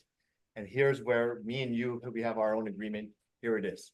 Right. Can I modify that BRBC during counter phase or during some negotiations? Yes. Parties can modify an agreement mutually, not unilaterally. Okay, so if you agree and the buyer agrees to modify it according to how hot the property is or maybe they're giving you a surplus of commission. Absolutely. You find out that a brand new Lennar home is selling with a 4% bonus commission. Hey, buyer, let's modify my 2.5. I take 3, but you get the extra 1. Okay, sure, do that, modify it. Great. Okay, it can happen both ways. Okay, you can modify your agreement and you're done. Agency disclosure unchanged. Yeah, you cannot, just you have to write an agreement. Yeah, you can modify means either write a new one or you can modify an existing one. There is a modification of BRBC language form addendum. Question, like, SPB is about to sell the exemption on to the broker, vice broker, like, to 1%. Then the vice broker, the buy was a broker, that's another 1%, like, 2%. So do we have to another form, we will go 2% and 1%, you have to go from the escrow, so we have to like, 1% from, another 1%, 1% from. No new forms are needed. If you are already have a 2% buyer broker agreement signed with your client for this whatever period of time. And in this specific property, they're only gonna max give 1%. That 1%, I will ask for in an SPBB, 1% seller paid. It will offset any amount that I have signed agreed with my buyer, 2%. So 1% minus the 2% remains a 1% closing cost to the buyer. Owed to you, to the company. So we have to. You don't need to modify or add another form. You would take the 1% credit to in escrow to the buyer's closing cost as a credit. And the buyer will have a 2% deduction, a liability, and it will all be reflected, and they will have to bring in that extra 1% out of pocket. Okay. Okay, and only in the instances of additional form is needed if you're gonna modify that agreement from 2% to 1.9%. To help them out by if you want to give them a 10% discount on a 2%, that's a 1.8% modification. I'll give you a 10% discount, 1.8. You don't have to jump all the way from 2 to 1 or 2 to 1.5. There's still a lot of numbers in between decimal points. Okay. Now, this is your BRBC form. You have 60, anyway, I'm filling this out as a buyer. I'm a buyer's agent. I want to work with them for a maximum of 90 days, 3 months is what it says. I don't even like how they write 3 months. It should just be a specific 90 days. And I'm just saying all single families and multifamilies in LA and Orange County. I can describe like single families, duplexes, ADUs. I can describe it by the cities. I like to be a broader range so I can cover myself. And I only work under exclusivity. I hope you guys too. There's certain months that have. Well, you can sign it up for any and all properties for 30 to 60 days if you want it. Yeah, you can fill it out. There's no science to writing this out. I'm just giving an illustrative way. This is a decent way to fill this out. But you could define it by certain categories, but I'd like you to be exclusive. If it's non-exclusive, you are potentially your client can work with someone else on a property you didn't show it to them. Okay. And even if you did show it to them, you don't have a strong procuring cause with a non-exclusive BRBC. Now maybe Calvin, yes. would you put that in the screen? Sure. Only I can see only your email, but I want to see the big screen. Thank you for speaking up. Because I want to make sure you see what I see. Yeah. And so this is where we're talking about the BRBC. Yeah, So, thank you. Thank you for asking. You're welcome. Now we have a 2.5% commission is what my request is with my client. And I can say, don't worry, anything I procure from the seller, when our offer, it will offset this amount by any amount. And we'll have a further discussion case by case on each property we see, because every home seller is going to be different. And there's different marketing and strategies. The asking price is low, the asking price is high.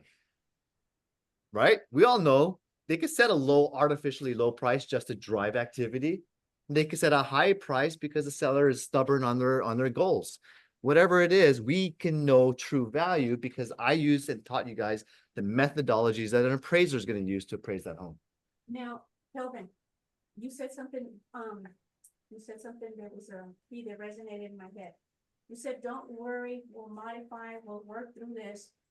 But if it's not modified and the broker stands firm on the buyer paying what they agreed on, then the buyer's on the hook. I have my first lawsuit that I mediated a month ago because those terms were not modified. Well, they would have to have an evidence of what they're Right. alleging is to be modified. Now, I didn't give anything concrete. Yeah. The only thing concrete is I have my evidence of the buyer signing this contract of agreement. And then if you don't like the way I phrase something, what's called on the spot, then phrase it how you would love to phrase it. I'm just saying, don't worry, client, we can have a discussion on this and I will be transparent with you because whenever you add the SPBB, it has to be acknowledged and signed by your buyer. And so they're going to see what you're going to be earning from the seller side. That's what I meant as there's transparency on what they're going to allocate and what you owe to me. I did not necessarily mean modify our agreement, buyer and you and me. I meant modified, meaning it potentially could be modified because it's a contractual RPA term. The seller, even though you requested 2% on SPPB, it could seller counteroffer, it could say SPPB to be reflected down to 1%. And therefore, we might have to modify upwards your closing costs or downwards, depending on. Smart buyer, and you're gonna advise the buyer to always at least ask for the amount of the compensation that you're getting as closing cost, at least that amount. Yeah, we try it. Let's just try it. Because right now things aren't moving that quickly. So I'm seeing a lot more inventory rising. I'm actually seeing a lot more price reductions than increases. And so you're seeing what's called a stabilizing, normalizing market. It's not a clear seller's market right now. If you're following what I'm talking about, okay? There's not a, I'm showing right in this territory here in Arcadia Temple City, and they're still sitting on their inventory. Okay, Yeah. there's significant price reductions I'm seeing on certain homes. It's not automatically attached. It is automatically when you click the box. Yes. It's not automatic in the bundle if you don't click the box. Can I ask question? Yes, you may. E3 is 60 days calendar day. Can I do 90 days? Yes. This is just Okay. in the illustration example. You change the terms according to your situations. Mm. Yes. I'm just giving you a protection period of 60 days. I have never once pursued my client using this clause. I don't chase my clients after if they've given me a full term of 4-6 months to list their property. I mean, they've given me my time. If I fail to Well- sell it in my 6 months, that's on me. Or my pricing strategy with my seller, or I was too weak to convince the seller to reduce it to the price that I thought it should have been. That's my Mm. fault. Okay. So I'm not going to sue a seller who works with another buyer. I mean, has there been situations of a sneaky seller actually selling it to a buyer of ours yeah, there has been, but that hasn't happened to me. I'm just telling you that. Has it happened to somebody in our company? Yes. Okay. Now, certain FHA and V loans might be specified here where the loan product itself does not allow them to pay compensation to their own broker. FHA, VA might be one of them.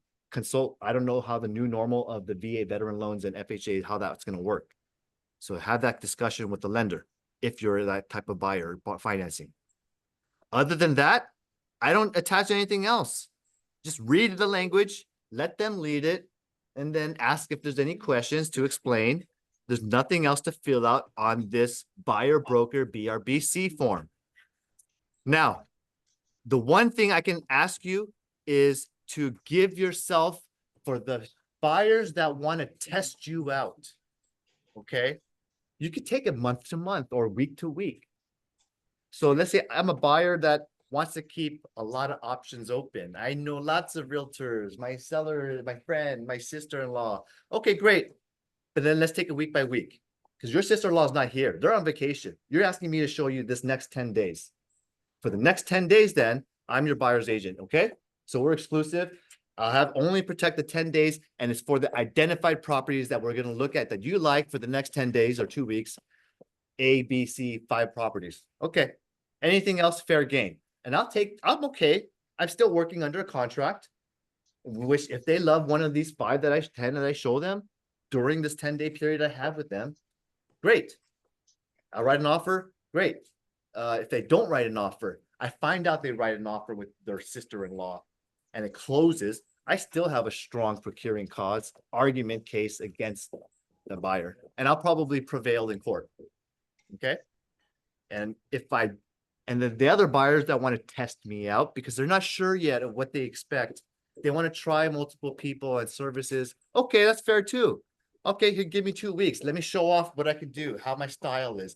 Let me see if I show up on time, if I'm late. Do I schedule appointments successfully? Do I negotiate well? And then I can always renew this agreement every 2 weeks. Nothing wrong with that. Nothing harmful in e-signing this agreement every 2, 3, 4, 5 weeks when you want to have a period. It's easier to do a longer period of time at once, but it depends on your own relationship and the type of person they are. Okay? Makes sense. Okay. Now, next section on the page is nothing to fill out. Just read through this because I don't have time to read for you. So, all I'm here to tell you that this agreement, I hope that it's exclusive. You must have this area initial if you want to affirm the buyer's going to give you the exclusivity. Okay? This needs to be initialed here by your buyer. Don't let it go blank. And Hold that area there. 15. Exclusive, that's it's it. in a big box. If you're gonna check exclusive, because some buyers say, I didn't know what I'm reading. But you just told me to sign. Well, then they would have to actually go in a big box and initial their names to affirm your strength of where you've explained and that I'm your exclusive agent and you've discussed this. It's right next to the area where you're affirming the confirmation of the commission that you spelled out in the first line. So it's like a double layer of insurance to disallow the buyer claiming I don't read. Okay. So that's it. Kelvin, do you want me to share my story? Yes. Okay. Wait, let me see if there's anything else. Buyer inspection advisory is not anything to fill out. The BCA broker compensation advisory, nothing to fill out. It's just the addendum advisory for them to read. Okay. So we're covering this. And then can I please give you 2 more forms and I'll let Sylvia take the floor. Open houses. Okay. This is for those of you who have a listing or not, you're going to use the same form. Open house visitor, non-agency disclosure and sign-in sheet. This is if you're holding an open house and any public person comes in, it could be a buyer, it could just be a neighbor. They can write their name in, or you can ask them to. My seller requests all visitors to please kindly sign in the open house sheet so we know the number of people that have came through and or whether you have your contact information, please supply anything. And also, if you have a realtor representing you, you can specify it here. If you specify your agent here, I will not bother you or disturb you or answer any questions that you may have regarding the negotiability or the price or this and this. You know, that's a good discussion for you to have with your buyer agent. And if you, and I usually ask for the name so I can follow up with that agent and ask and negotiate with them, you know, if they like it or not. The easiest way is just to tell them that your insurance required. Yeah, or the seller insisted. Yeah. Okay. And So I have a question. So my buyer want to see the open house nearby that house area. Can I give him my business card and show to listing agent that I sent to them? So you're asking me, can I send my buyers with my business card? Yeah. So my answer to you is, can you do it? Yes. Can the listing agent still have a direct conversation without you in front of them secretly with your buyer? Yes, that listing agent may. Does that listing agent have to respect your business card where you don't show up to work? No. They might not respect it. And they may still be very persuasive in convincing your client who might love that home because they've asked you to see it right away. It allows your buyer to be susceptible to unethical practices. So do they have to sign the paper? So if you want to take a risk, that's on you. Don't cry to me when they said they wrote it off with the listing agent. Now what do I do, Kelvin? I can't fix it. Okay? But Because the my one who question writes is, the offer is the strongest procuring cause. There's 21 procuring causes and on who fights for the buyer. Writing the offer has the greatest emphasis. So if you're not the one writing that offer, you're probably not going to get that commission. yeah. My question is, do they obligate to sign the paper? Yes, they should still sign in the sheet if it's insisted by the agent. Oh, I see. So Because if they would just usually, write their name, they don't have to write their phone number. They say they'll give them your number. And I your see. business card should have your number on there. They don't have to give the card to them. They just write it and say, Kim Higdon, and write your phone number. I see. That allows your client to preserve the sensitivity of their information, phone number, email addresses. So I see. that is a great way to equip your client from losing confidentiality or sensitive data. Absolutely. When they supply a business card and to my sign-in sheet, or I'll respect them. I'm not gonna ask them for their information. I'll let them sign in just their name and just write the agent name. Okay. And that's fine. I don't Mm. have to complete 100% of these fields. This is Yeah. your ammunition to hopefully get you, because you're working open house. It gives you ammunition to get some information. Hopefully you can convert a lead or two. Okay. When they do public opening house, if I cannot be there, usually I call agent first saying that my buyer gonna pass by certain hour. That's not going to help your buyer at all from the unethical practices. Okay. Yes, Now, yes. the next one is called the property visit and open house advisory. There may be recording devices. If you have surveillance on your property, even a Ring doorbell, please put a sign recording devices on property. Yep. Okay, because there has been lawsuits against sellers who are using the audio or video recording against the purchasers because they hear sensitive information about what they're going to try to negotiate on the price. Okay, or terms. Okay, and those are the only really open house forms. Okay, any questions before I give the floor to Sylvia?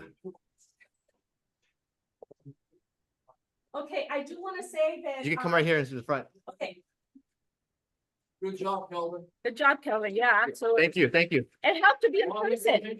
It helped to be in person, right? Okay, so this weekend, Mark and we got hit on the 17th with having a new listing, having a new buyer, and having an offer on our listing. So we got hit with everything at once. I understand the BRBC, got trained on it, been going to all these classes, but then on E1, where it says amount of compensation to be 4% of the acquisition price, I kind of, wait, what? We already agreed the SPBB is 2%. So I called I called Kelvin, I called the escrow officer over the weekend, said, in your experience, what is this? Because of the acquisition. So this means that the buyer's agent already agreed with his buyer to collect a total of 4%. So if the seller is paying 2%, which is on the SPBB, and in this case, it's a male, he is still able to collect 2% from his buyer. Okay, so I said to Kelvin, Kelvin, is this right? He says, yeah, if he's worth it and they're paying him, why not? So then the seller is my daughter. So I explained to my daughter, okay, Samantha, we have an agent that is going to be getting paid 2% from his buyer. Are you willing to cooperate and pay an additional 2%? Because you're not making a lot of net proceeds on this. Are you willing to do that? Her answer was, yes, Mom. He's a hustler. He's a closer.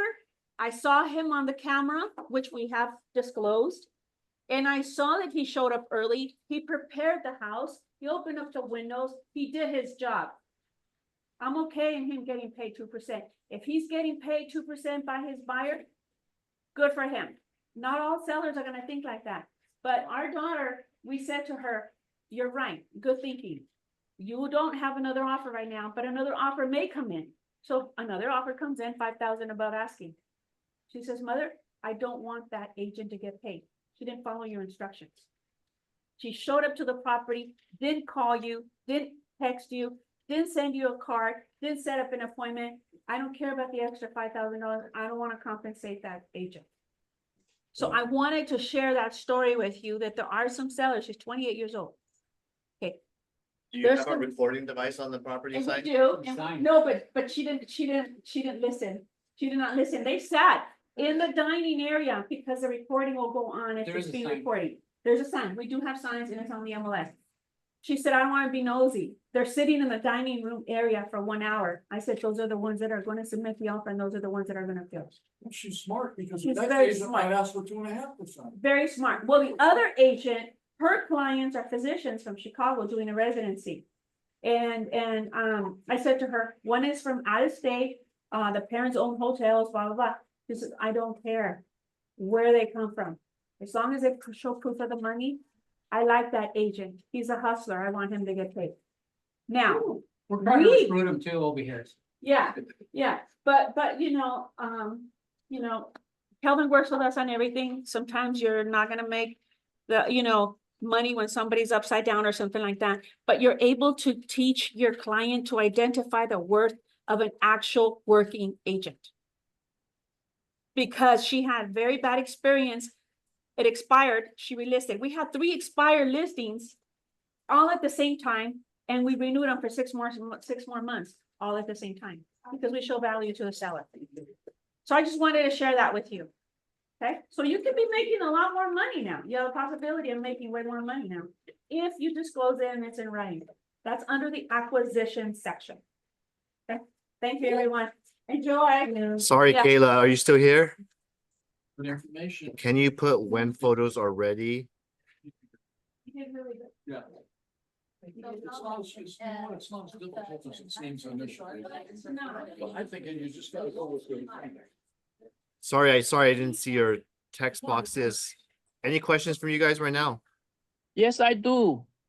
Do you have in your office example of a booklet for listing agents and the buyer agent? Do we have a kind of a example of a booklet? An example of a Listing what? booklet for listing, example of a listing agreement? I emailed it to you at 2 o'clock today.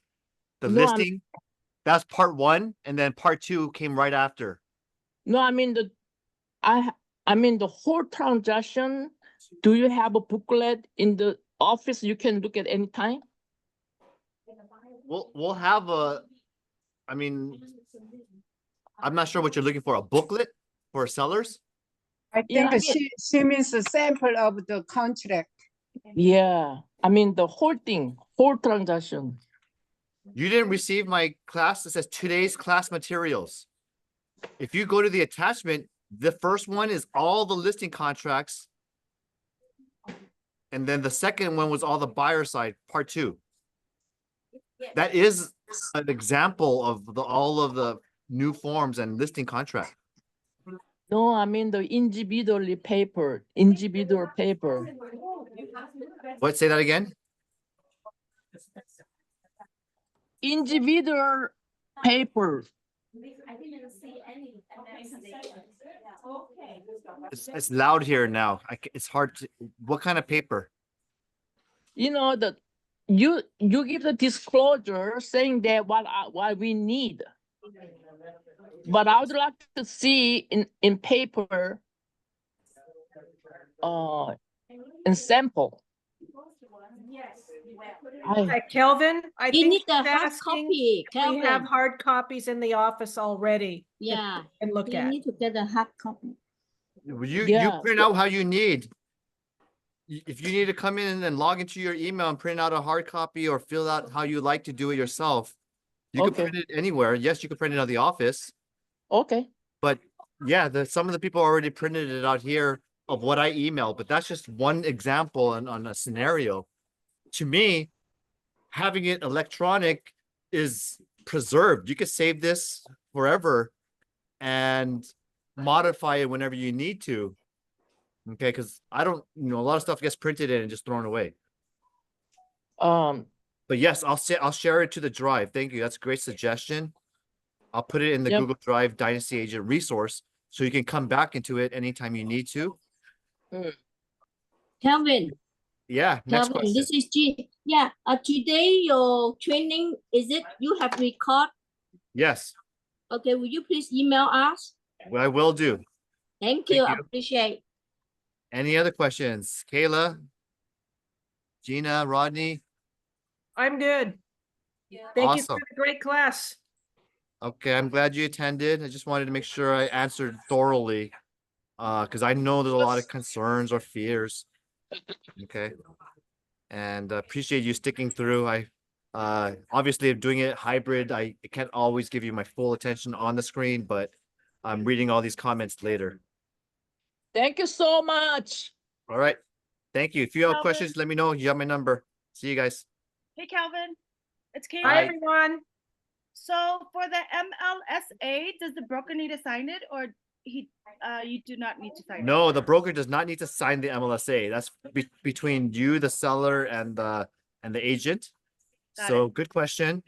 And then there's an area that says The broker has to sign the BRBC form if they're Okay. the broker has the right to basically to cancel the agreement Okay, if the commission isn't sufficient enough, for example. got it.